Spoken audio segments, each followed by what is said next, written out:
Balasore rail हादसे के बाद कई सवाल अभी भी ऐसे हैं जिनके जवाब नहीं मिल पाए हैं।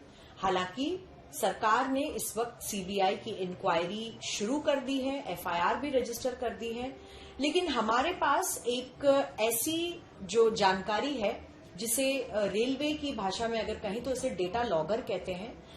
ये वीडियो हमारे पास आया है और इसे अगर आप कहें ये एक रेलवे का ब्लैक बॉक्स माना जाता है। जैसे एक एयरप्लेन का ब्लैक बॉक्स होता है, जब भी क्रैश होता है तो सबसे पहले एयरप्लेन के ब्लैक बॉक्स को ढूंढा जाता है, वैसे ही ये डेटा लॉगर ब्लैक बॉक्स जैसा काम करता है। काफी तकनीकी ये यहाँ पे डिवाइस का जो पार्ट है हम आपको दिखा रहे हैं और ये रिले रूम में रखा जाता है जो कहीं तो दिल होता है सिग्नलिंग इक्विपमेंट जहां पर रिले रूम रखते हैं।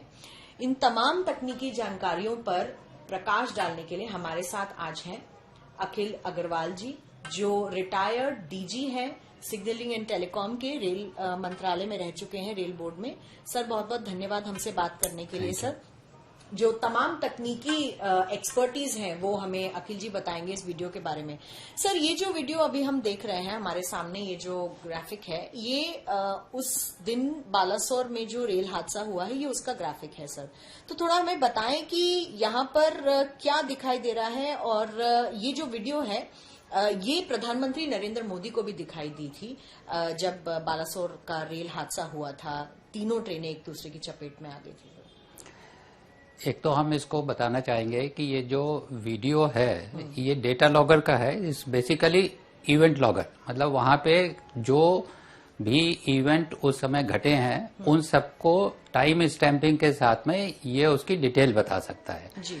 ये जो अभी आपको दिखाई दे रहा है, हम इसके बारे में बता दें कि ये पोर्शंस हैं जहां पे हम सेंसर्स लगाते हैं और ये पोर्शन हम ट्रैक को चेक कर सकते हैं कि वो ऑक्यूपाई है या ऑक्यूपाई नहीं है, मतलब कि, और नॉर्मली ऑक्यूपाई है मतलब उसके ऊपर ट्रेन खड़ी है। अगर आप ये देखें यहाँ पे ये दो लूप लाइंस हैं और ये दो मेन लाइंस हैं जी। लूप लाइन पे जैसा बताया भी गया है, ये जो लाल कलर का है ये दोनों तरफ गुड्स ट्रेन खड़ी है इसलिए ये लाल हो गया है जी। बाकी लाइन जो है वो फ्री है, उसमें कोई भी लाल नहीं है, इसका मतलब दोनों लाइंस फ्री हैं। ये जब डेटा लॉगर इसको हम जब चलाएंगे, जो वीडियो चलाया जाता है, तब उसके बाद में आप देखेंगे कि कैसे इवेंट्स वहां पे हैपन हुए उस समय। अभी वीडियो चल रही है। अब वीडियो चलते समय आप देखेंगे कि यहाँ पे सबसे पहले वीडियो स्टार्ट हो गया है और ये आपको येलो दिखाई दिया, इसका मतलब जो स्टेशन मास्टर हैं वो इस तरफ के सिग्नल को क्लियर करने की कोशिश कर रहे हैं। एक बात हम आपको बता दें, ये सिग्नल्स हैं जो कि यशवंतपुर हावड़ा ट्रेन के हैं जी। और ये वाले जो नीचे वाली लाइन है वो कोरमंडल एक्सप्रेस की लाइन है जी। तो पहले स्टेशन मास्टर ने इस यशवंतपुर हावड़ा एक्सप्रेस के लिए सिग्नल क्लियर किया। ये आप रेड देख रहे थे, अब ये येलो हो गया है और अब ये ग्रीन हो गया है, तो इधर का सिग्नल उसने क्लियर कर दिया। साइमल्टेनियसली कोरमंडल का भी सिग्नल उन्होंने क्लियर कर दिया है और अगर आप देखें ये ग्रीन हो गया। अब ये यहाँ पे लाल हो गया, इसका मतलब ये जो ट्रेन है यशवंतपुर हावड़ा ये इस स्थान पे पहुंच गई है और इसके आगे अपनी जर्नी कंटिन्यू कर रही है। ये कोरमंडल एक्सप्रेस ने ये सिग्नल क्रॉस कर लिया है और इसके आगे आ गई है। एक बात हम आपको बता दें, जैसे ही सिग्नल क्रॉस करती है, जो सिग्नल ग्रीन था वो वापस में रेड पे चला जाता है, ये सिग्नल भी रेड पे चला गया है। ये इसके बाद कोरमंडल जब आगे बढ़ी है तो यहाँ पर आ गई इस स्थिति में और उसके बाद में देखिए जब यहाँ इसके आगे आई है और ये पॉइंट्स के आगे आई है तो सडनली ये वाला ट्रैक भी लाल हो गया है।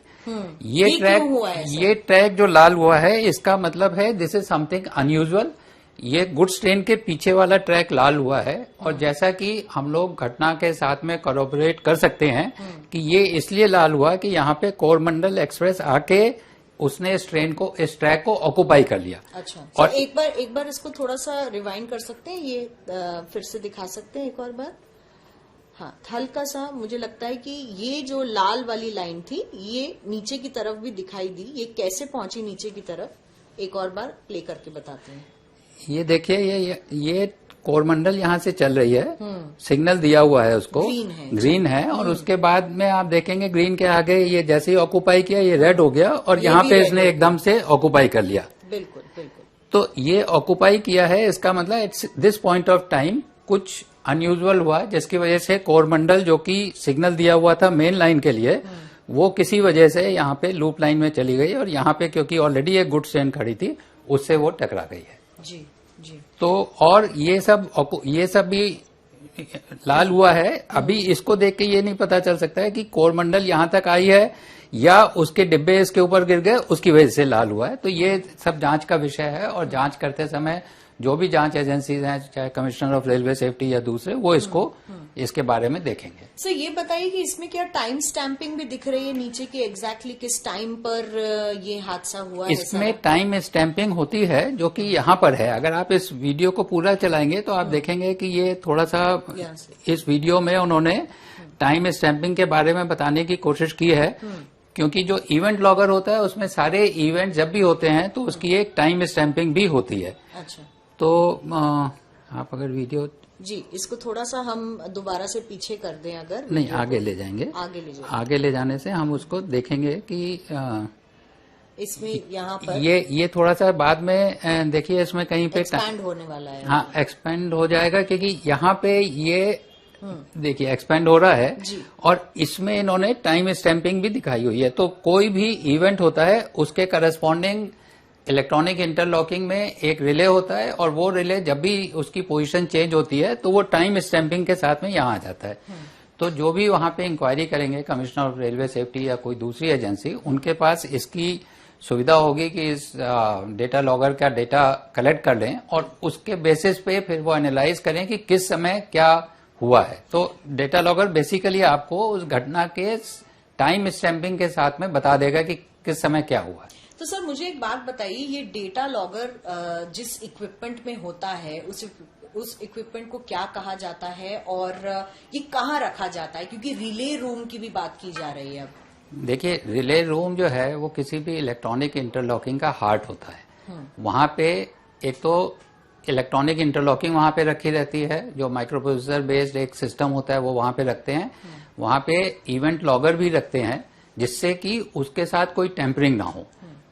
ये जो इंडियन रेलवेज में ये प्रैक्टिस है और इसको इट्स ए सेफ्टी प्रैक्टिस कि जो भी रिले रूम होता है उसमें डबल लॉकिंग होती है। उसकी एक लॉक की चाबी स्टेशन मास्टर के पास रहती है, दूसरे लॉक की चाबी एक मेंटेनर के पास रहती है। और जब भी कोई मेंटेनर को अगर किसी वजह से रिले रूम में जाके काम करना होता है तो मास्टर के पास जाके उसके रजिस्टर में चढ़ाता है, उसमें देखता है, टाइम लिखता है, ये बताता है कि मैं इस काम के लिए जा रहा हूं, मास्टर की चाबी लेते हैं और तब वो जाके अंदर रिले रूम खोलते हैं। काम करने के बाद में फिर से वो रिले रूम की चाबी वापस करते हैं और उसमें टाइम देते हैं। तो रिले रूम बहुत इंपॉर्टेंट है, जिससे कि ये पता चलता है कि हमारे इंटरलॉकिंग में किसी भी बाहरी आदमी ने आके कोई इंटरफेरेंस नहीं किया है। सर क्या रिले रूम खुला भी रह सकता है? इज इट पॉसिबल कि वो लॉक ना हुआ हो? इस बात की संभावना बिल्कुल ही नहीं है। मतलब आई विल से कि ऑलमोस्ट नेग्लिजिबल है कि रिले रूम खुला रहे, क्योंकि रिले रूम चाहे मेंटेनर हो चाहे स्टेशन मास्टर हो, they are very particular to see कि रिले रूम जो है वो बंद रहे। क्योंकि रिले रूम में अगर खुला रहेगा या रिले रूम में कुछ ऐसा हो गया बाहर से कोई इंटरफेरेंस करने लगे तो ये बहुत डिजायरेबल सिचुएशन नहीं रहेगी ट्रेन रनिंग के लिए, ट्रेन ऑपरेशन के लिए। हो सकता है आपको लगता है, अगर हाइपोथेटिकली बात करें इस वक्त, क्योंकि जांच तो अलग चल रही है। देखिए ये कहना कि सैबोटाज हुआ है या कैसे हुआ है ये कहना इस समय बहुत मुश्किल है और ये सब जांच का विषय है। तो जो वहां पे जांच कर रहे हैं वो इस बात को ज्यादा ठीक तरह से जांच करने के बाद बता पाएंगे कि इसका क्या कारण रहा है, सैबोटेज है, नॉन सैबोटेज है, कैसे हुआ ये। तो सर जब हम वीडियो एक्सप्लेन कर रहे थे तो जो इलेक्ट्रॉनिक इंटरलॉकिंग है वो इस वीडियो के जरिए आप बता सकते हैं कैसे काम करती है? देखिए इलेक्ट्रॉनिक इंटरलॉकिंग का ये काम है कि वो ये इंश्योर करे कि जब ये हम सिग्नल ड्राइवर को ग्रीन देते हैं तो हम ड्राइवर को ये बताते हैं कि उसके आगे की लाइन पूरी क्लियर है और वो अपनी मैक्सिमम स्पीड पे जा सकता है, जो कि इस कंडीशन में बालासोर में 130 किलोमीटर पर आवर है। अगर ग्रीन सिग्नल पे वो 130 किलोमीटर पे जा सकता है तो ये इलेक्ट्रॉनिक इंटरलॉकिंग का काम है कि देखे कि ये पॉइंट इस ट्रेन उसकी ट्रेन की डायरेक्शन में सेट है, उसके आगे जितना भी ये ट्रैक है वो क्लियर है किसी भी ऑब्स्ट्रक्शन से। जैसे कि ड्राइवर जब 130 किलोमीटर पे चल रहा है तो उसने ग्रीन सिग्नल देख लिया है तो ही इज कॉन्फिडेंट कि आगे सब कुछ ठीक है और वो जा सकता है। तो ये इलेक्ट्रॉनिक इंटरलॉकिंग का कंसेप्ट है, और electronic interlocking fail safe concept पे काम करती है। उसका मतलब ये है कि अगर किसी वजह से कोई फेलियर होता है तो सिग्नल हरा होने की जगह लाल रह जाएगा। लाल रह जाएगा तो ड्राइवर को ज्यादा स्पीड से जाना है पर वो रुक जाएगा, प्रॉब्ली ट्रेन डिटेन हो जाएगी पर कोई अनसेफ नहीं होगा। जो अनसेफ फेलियर्स हैं उसमें क्या है कि अगर लाल सिग्नल देना है उसकी जगह हरा सिग्नल दे दिया, तो उसमें अगर ड्राइवर को रुकना है उसकी जगह 130 किलोमीटर पे चलेगा तो कोई ऐसी अनटुवर्ड इंसिडेंट हो सकता है। इंटरलॉकिंग बिल्कुल फेल सेफ उस पर काम करती है, और electronic interlocking is certified as SIL 4, which is Safety Integrated Level 4, which is the highest safety standard in the world। और एक बात हम आपको बता दें कि जो इलेक्ट्रॉनिक इंटरलॉकिंग है वो एक इंडिपेंडेंट सेफ्टी असेसर के द्वारा SIL 4 सर्टिफाइड की जाती है। It is not that the उसका जो मैन्युफैक्चरर है वो सर्टिफाइड करता है, it is the safety assessor भी सर्टिफाइड। अगर इंटरलॉकिंग के लॉजिक के हिसाब से ट्रेन सीधी जानी चाहिए थी तो ऐसा क्यों हुआ कि नीचे वाली भी लाइन लाल हो गई? क्यों ट्रेन फिर लूप लाइन में चली गई? देखिए, ये कहना बहुत मुश्किल है। जैसे हमने आपको बताया, इसको सोचना है कि इलेक्ट्रॉनिक इंटरलॉकिंग ने माल फंक्शन किया, ये तो इसकी संभावना बहुत कम है। क्यों हुआ है यही एक जांच का विषय है, और इसके लिए जांच एजेंसी वहां पे है, कमिश्नर ऑफ रेलवे सेफ्टी जांच कर रहा है, सीबीआई जांच कर रही है, तो वो देखने के बाद में बता पाएंगे। तो सिंपली और क्या, अगर मैल फंक्शन नहीं हो सकता मान लीजिए, तो और क्या कारण हो सकते हैं?